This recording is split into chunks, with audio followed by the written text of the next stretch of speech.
12월 1일 선목교회 큐티 방송을 시작합니다. 기도하겠습니다. 고마우신 하나님, 오늘도 묵상의 자리에 나오게 하시니 감사합니다. 오늘도 말씀을 통해 주님이 주시는 은혜와 도전을 얻게 도와주시옵소서. 감사를 드리며 예수님의 이름으로 기도합니다. 아멘. 오늘 말씀은 요한계시록 10장 1절부터 11절입니다. 내가 또 보니 힘센 다른 천사가 구름을 입고 하늘에서 내려오는데 그 머리 위에 무지개가 있고 그 얼굴은 해 같고 그 발은 불기둥 같으며 그 손에는 펴놓인 작은 두루마리를 들고 그 오른발은 바다를 밟고 왼발은 땅을 밟고 사자가 부르짖는 것 같이 큰 소리로 외치니 그가 외칠 때에 일곱 우레가 그 소리를 내어 말하더라. 일곱 우레가 말을 할 때에 내가 기록하려고 하다가 곧 들으니 하늘에서 소리가 나서 말하기를 일곱 우레가 말한 것을 인봉하고 기록하지 말라 하더라. 내가 본 바 바다와 땅을 밟고 서 있는 천사가 하늘을 향하여 오른손을 들고 세세토록 살아계시니 곧 하늘과 그 가운데 있는 물건이며 땅과 그 가운데 있는 물건이며 바다와 그 가운데 있는 물건을 창조하신 이를 가리켜 맹세하여 이르되 지체하지 아니하리니 일곱째 천사가 소리내는 날 그의 나팔을 불려고 할 때에 하나님이 그의 종 선지자들에게 전하신 복음과 같이 하나님의 그 비밀이 이루어지리라 하더라. 하늘에서 나서 내게 들리던 음성이 또 내게 말하여 이르되 내가 가서 바다와 땅을 밟고 서 있는 천사의 손에 펴놓인 두루마리를 가지라 하기로 내가 천사에게 나아가 작은 두루마리를 달라 한즉 천사가 이르되 갖다 먹어버리라. 내 배에는 쓰나 내 입에는 꿀같이 달리라 하거늘 내가 천사의 손에서 작은 두루마리를 갖다 먹어버리니 내 입에는 꿀같이 타나 먹은 후에 내 배에서는 쓰게 되더라. 그가 내게 말하기를 내가 많은 백성과 나라와 방언과 임금에게 다시 예언하여야 하리라 하더라. 아멘. 여섯째 나팔의 울림이 사라질 무렵 또 한 천사가 나타납니다. 그는 일곱 번째 나팔을 가진 천사이죠. 그런데 이 천사의 모습은 다른 여섯 천사의 모습과는 사뭇 다릅니다. 그는 힘센 천사처럼 보이는데요.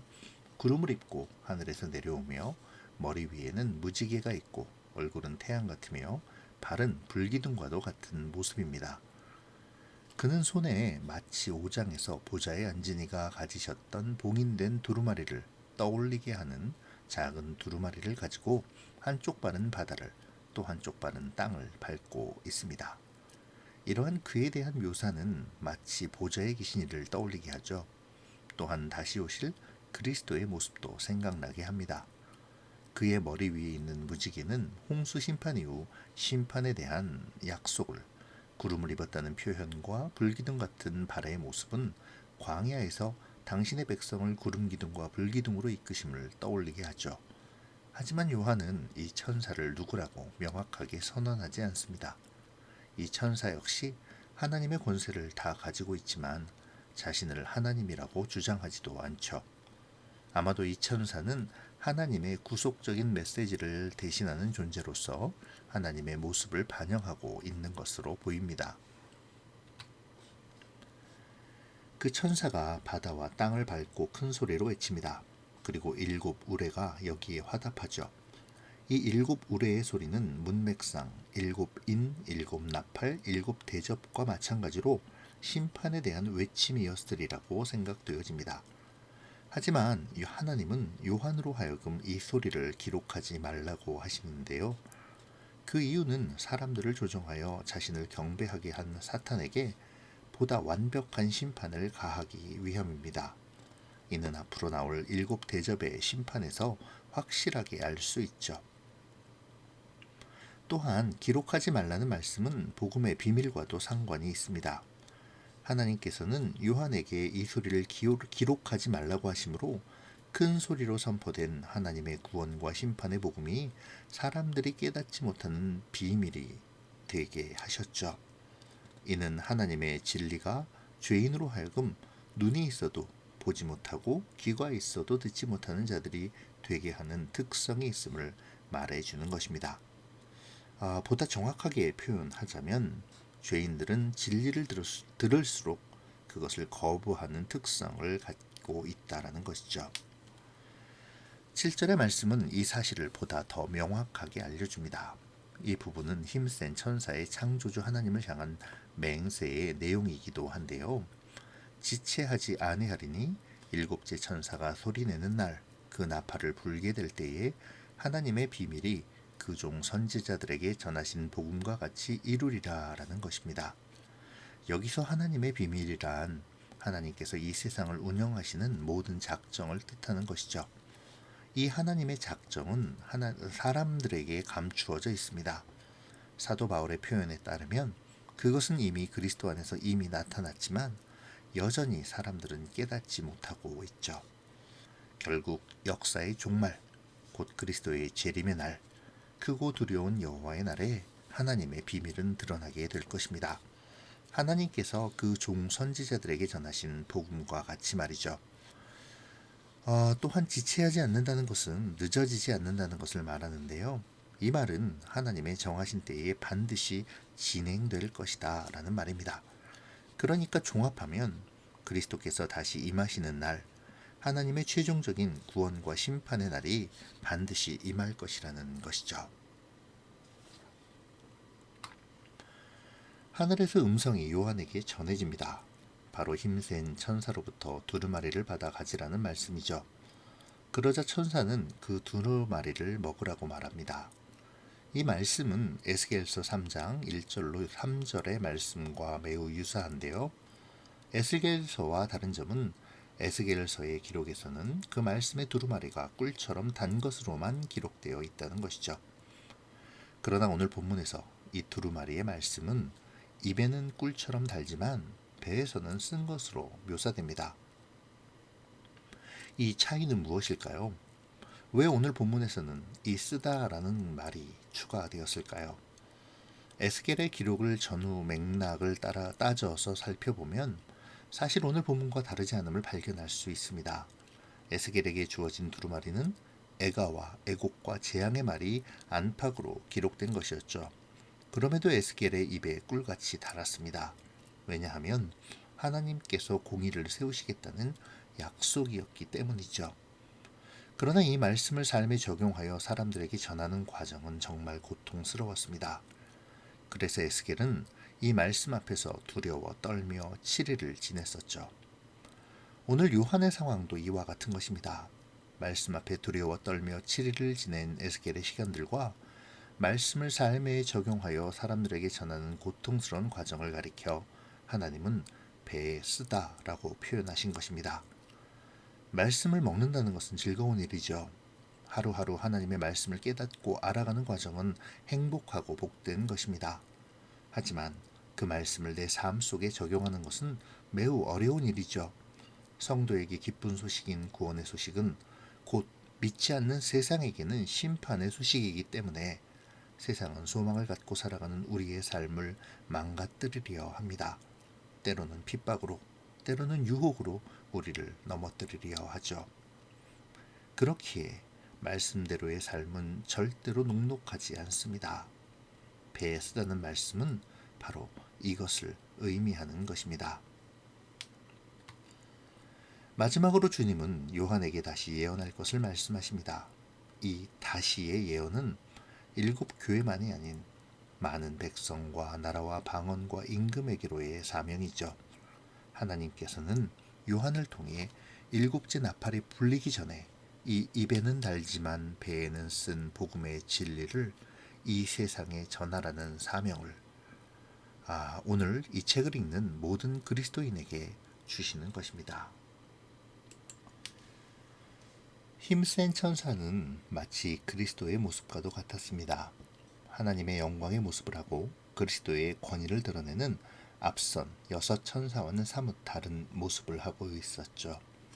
하지만 그럼에도 그가 하나님 앞에 섰을 때에는 하늘을 향해 오른손을 들고 하나님의 말씀을 그대로 복창하는 모습을 보입니다. 하나님의 말씀대로 그가 들은 두루마리를 요한에게 주어 먹게 하죠. 앞으로 나오는 심판들의 내용들을 볼 때에 7째 나팔의 권세는 실로 대단한 것입니다. 그것을 책임진 천사의 위치 역시 남달랐겠죠. 그것을 오늘 본문은 그의 형상을 묘사함으로 나타내고 있습니다.